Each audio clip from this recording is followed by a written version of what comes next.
The Ohio State Buckeyes have certainly faced their fair share of adversity here in 2014, starting with the loss of quarterback Braxton Miller in August for the entirety of the season, which was followed up by another loss, this time to Virginia Tech in the early goings. But all that being said, nothing compares to the adversity the Buckeyes will face this week as they head into the biggest game of the season, the Big Ten Championship game, without former walk-on defensive lineman Costa George. Every red flag's up. Every excuse is out there to not play well, to not win a game, to lose a game, and you have some really good built-in excuses. And to overcome the incredible tragedy that happened last night, this is a real challenge. Following the news of George's death on Sunday evening, Ohio State refrained from any official comments on Monday, but the Buckeyes remembered their teammate as a tough, blue-collar guy who ultimately made the team better. I mean, he was, like I always said, he was always like a pleasant person to be around. He's always a fun guy. Really blue-collar guy. I liked talking about lifting weights and stuff like that. And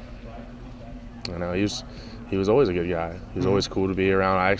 I saw him that night and was talking to him, and he seemed fine. What he put into everything is just kind of like the model of what we want, of effort and toughness and being passionate and loyal, and that's who he was. Although the loss of George remains atop the minds and hearts of the coaches and players, another loss on the field makes an impending matchup against Wisconsin that much more difficult.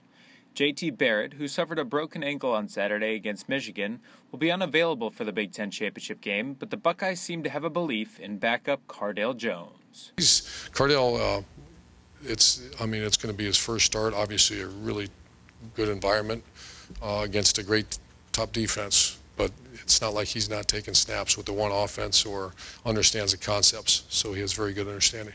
Oh yeah, a ton of confidence. I think had he gone in the tank and been reclusive and unresponsive, then I would have been pretty nervous about this week. But the fact that he has stayed engaged and has prepared each week as if he was the starting quarterback, I think, we got to get him ready. We got to accelerate the learning curve a little bit.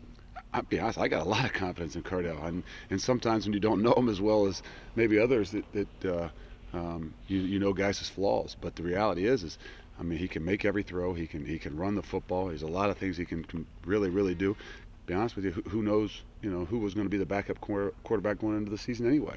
While the Ohio State offense faces a tough transition at quarterback, the Silver Bullets on defense face maybe the toughest running attack they've seen in Melvin Gordon and the Badgers' offensive line. But defensive coordinator Luke Fickell has a plan. In order to stop a running game, you got to have great team defense. You got to surround the ball. You got to build a wall at the line of scrimmage.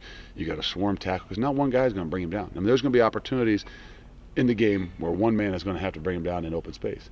And that's the difference between big plays and ones that are 6, 7, 8 yards. All in all, although the adversity the Buckeyes have faced over the past week will weigh heavily, the team believes it'll be ready to go come Saturday. He wouldn't want us to, go downhill from this. Like Costa wants us to win that game, and beat them and win a ring and get Costa a ring. He deserves it, because he's put in the work to deserve that.